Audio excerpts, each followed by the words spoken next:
Raditu billahi rabba wa bil islami dina wa bil muhammadin nabiyya wa rasulah Rabbi zidni ilma wa zukni fahma amin ya robbal alamin.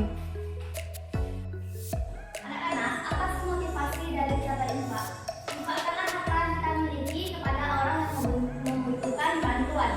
Terkait dengan Quran Surah Al-Baqarah ayat 267. A'udzubillahi minasyaitonir rajim. Bismillahirrahmanirrahim.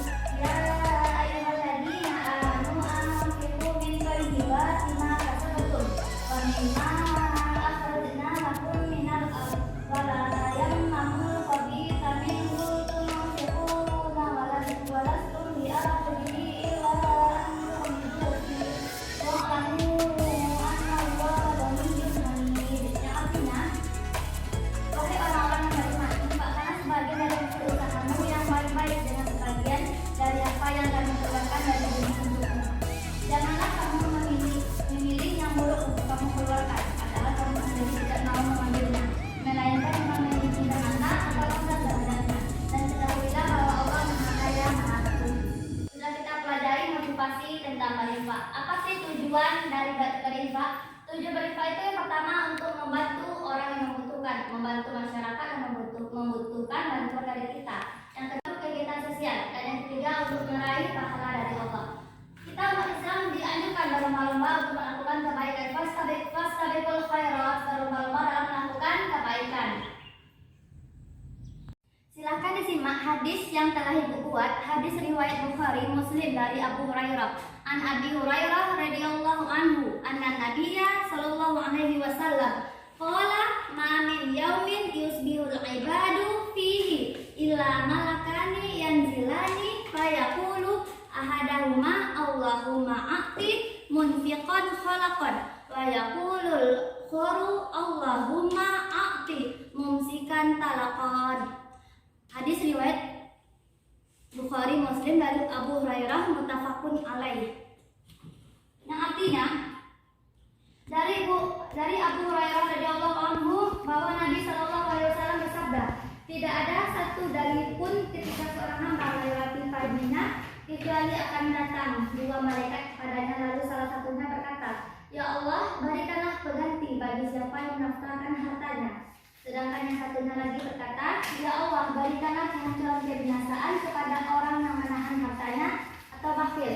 Anak-anak, di sini bakhil di sini disebut pelit ya. Orang tidak mau menafkahkan hartanya itu pelit. Padahal itu kita dalam Islam dianjurkan kita untuk berbuat kebaikan, berlomba-lomba untuk melakukan kebaikan. Fastabiqul khairat, berlomba-lomba dalam melakukan kebaikan. Jadi barang siapa tidak menafkahkan hartanya, itu berarti dia menghindarkan pahala yang telah diberikan oleh Allah. Baiklah anak-anak, semuanya sudah dimengerti tentang hadis ini? Ya. Hadis ini riwayat itu Bukhari Muslim dari Abu Hurairah. Ini hadisnya yang artinya tadi sudah Ibu sebutkan. Paham tuh? Nah, selanjutnya kalau paham, selanjutnya kita mufradat. Silakan keluarkan bukunya, mencatat mufradat yang tidak dipahami.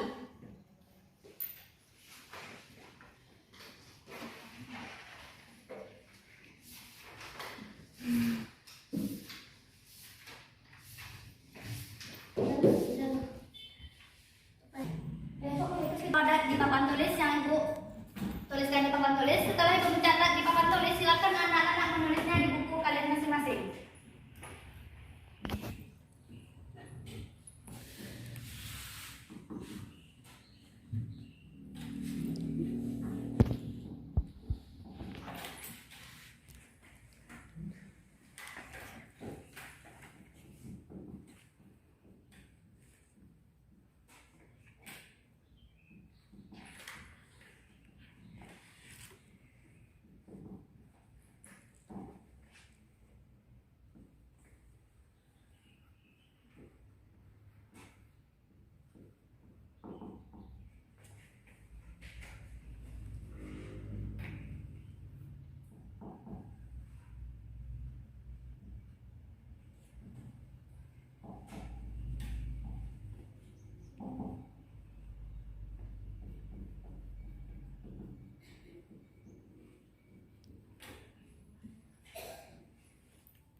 Mufradat itu apa?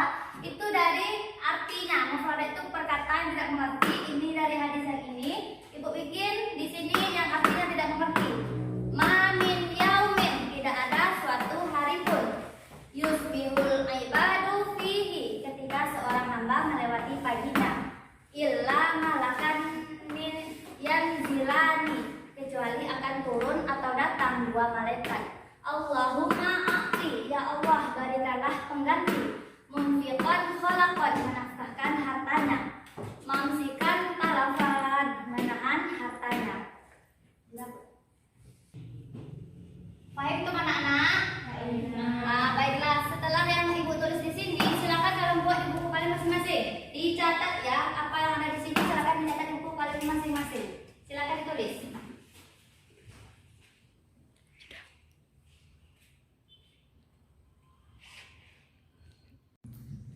Apa sih isi kandungan dari berinfak? Isi kandungannya tentang hadis ini, dalam hadis riwayat Bukhari dari Muslim dan Abu Hurairah, Rasulullah SAW menjelaskan bahwa sesungguhnya para malaikat itu berdoa agar Allah mengganti harta orang-orang yang berinfak. Orang akan mengganti dengan kebaikan di dunia dan pahala di akhirat. Sesuai dengan Quran surah As-Saba ayat 39, potongan ayatnya yang berbunyi, A'udzubillahi minasyaitonir rajim, bismillahirrahmanirrahim. Wa ma anfaqtum min syai'in fahuwa yukhlifu wa huwa khairur raziqin. Dan barang siapa saja yang kamu nafkahkan, maka Allah akan menggantinya. Dan dialah pemberi rezeki sebaik-baiknya. Memperhatikan ayat tersebut, sesungguhnya harta yang diinfakkan tidaklah hilang dari genggaman kita, tetapi sebaliknya Allah akan menggantinya bahkan yang lebih baik dari yang diinfakkan. Dan demikian pula Rasulullah menjelaskan bahwa para malaikat itu mendoakan agar Allah melaknat dengan menghancurkan atau membinasakan orang-orang yang bakhil atau kikir terhadap hartanya. Barang siapa yang pelit akan hartanya, tidak menginfakkan hartanya untuk pembangunan masjid, untuk apapun itu, maka Allah laknat harta tersebut. Kenapa dia kok takut? Kenapa kok dia pelit? Dia tuh takut miskin karena dia tidak mau menginfakkan hartanya. Tetapi sesungguhnya Allah akan dilarang. Maka dari itu, infakkanlah harta kalian, harta yang kita punya, harta yang kita miliki untuk pembangunan masjid, apapun itu, untuk yang bermanfaat untuk masyarakat kita sendiri.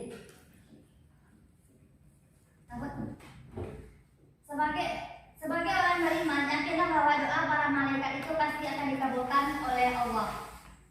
Sudah banyak contoh kejadian dalam kisah kita terdahulu bagaimana Allah menghancurkan orang-orang yang bakhil terhadap hartanya. Dan begitu pun sebaliknya, bagaimana Allah akan membalas kedermawanan orang-orang yang berinfak di jalan Allah. Firman Allah, Quran surah Al-Anbiya ayat 28 yang berbunyi, Bismillahirrahmanirrahim. Ya'lamu ma baina aydihim wa ma khalfahum wa la yashfa'un illa liman irtada wa hum min khasyatihi mushfiqun. Yang artinya, Allah mengetahui segala sesuatu yang di hadapan mereka atau malaikat dan yang di belakang mereka, dan mereka tiada memberi syafaat melainkan kepada orang yang diridhoi oleh Allah, dan mereka itulah selalu berhati-hati karena takut kepadanya. Bu, apa sih keutamaan orang yang berinfak? Adapun keutamaan dari orang yang berinfak, yang pertama, memudahkan seseorang itu untuk masuk surga. Yang kedua, terjaga dari api neraka. Allah akan menjauhi orang yang berinfak itu dari siksa api neraka. Selanjutnya, menghapus dosa-dosa. Nabi bersabda, sedekah itu menghapus dosa seperti air memadamkan api. Yang selanjutnya, memperbanyak kebaikan dan melipat gandakan pahala di sisi Allah. Selanjutnya, bisa menyucikan jiwa. Dan yang terakhir, memberikan dan menumbuhkan harta. Kita infakkan sedikit harta kita. Insya Allah hari berikutnya Allah akan melipat gandakan harta yang kita infakkan. Jadi bagi kalian itu yang mempunyai harta sedikit pun, itu infakkanlah kepada orang yang membutuhkan bantuan. Baiklah anak-anak, itu penjelasan dari Ibu tentang materi kita tentang keutamaan orang yang berinfak. Ini tentang hadis riwayat Bukhari, Muslim dari Abu Hurairah. Sekian dari Ibu. Apakah ada yang ingin bertanya? Silakan yang mengajukan pertanyaan. Ya, langsung saja. Cinta, ya. Jika kita memberikan bantuan, harus dengan niat yang ikhlas. Mengapa demikian? Jika kita memberi bantuan, harus dengan niat yang ikhlas. Mengapa demikian?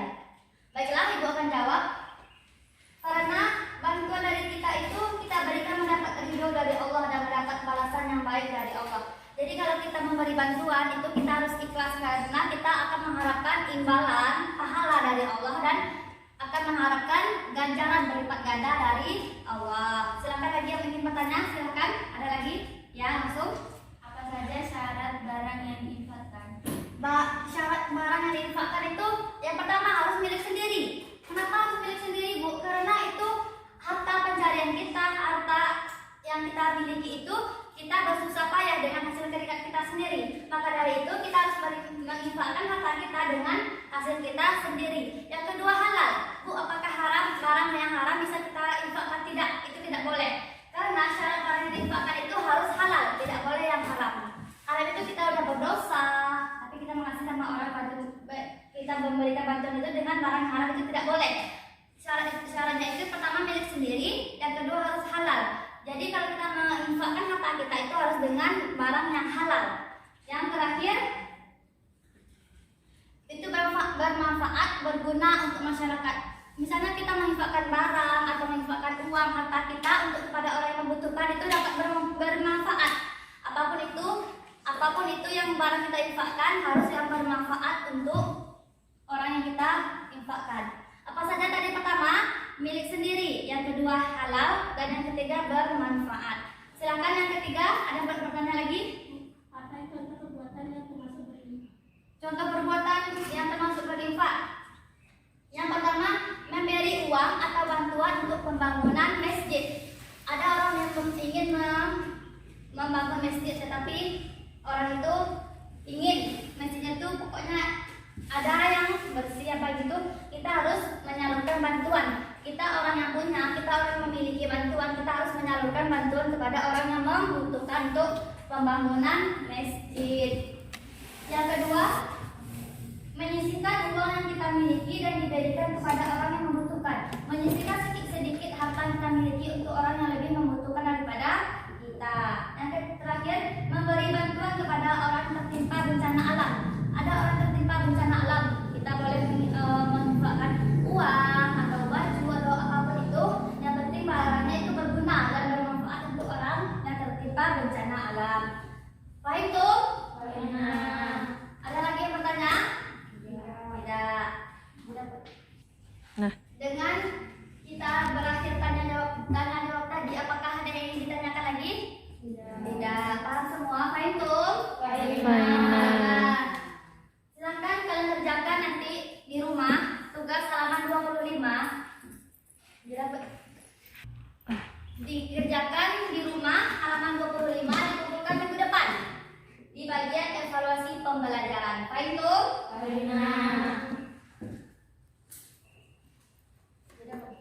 Anak-anak, sekian materi kita tentang pembelajaran Al-Quran hadis. Selanjutnya Ibu akan mengambil ibrah dari pelajaran kita hari ini.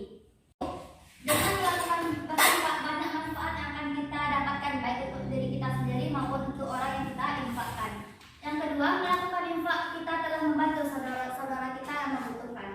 Infak yang dikeluarkan oleh seseorang untuk menginfakkan hartanya di jalan Allah sama dengan sebutir benih yang menumbuhkan 7 butir, pada tiap-tiap butir itu 100 biji. Artinya Allah akan melipat gandakan ganjaran barang siapa yang Dia kehendaki, dan Allah Maha Luas karunia-Nya lagi Maha melihat. Baiklah anak-anak, jangan lupa mengerjakan tugas individunya di rumah, tidak ada menyontek. Itu dikerjakan di rumah masing-masing, dikumpulkan minggu depan. Paham tuh? Hari ini kita belajar tentang hadis riwayat Bukhari Muslim dari Abu Hurairah. Minggu depan kita belajar tentang hadis riwayat Bukhari dari Hakim bin Hizam. Isi kandungannya mengenai tangan yang di atas lebih baik dari tangan yang di bawah. Maksudnya bahwa orang yang memberi lebih baik daripada orang yang menerima. Lebih baik kita memberi orang daripada kita meminta-minta. Belum tentu kalau kita meminta-minta orang itu mau mengasih kepada kita. Lebih baik kita mengandalkan kita memberi daripada kita meminta. Itu minggu depan kita bahas ya. Fahim? Minggu depan kita bahas, kita lanjutkan minggu depan karena waktu kita sudah habis. Ibu kita akhiri dengan doa kafaratul majelis. Subhanakallahumma wa bihamdika asyhadu an la ilaha illa anta astaghfiruka wa atubu ilaik. Wassalamualaikum warahmatullahi wabarakatuh. Waalaikumsalam warahmatullahi wabarakatuh. Tepuk tangan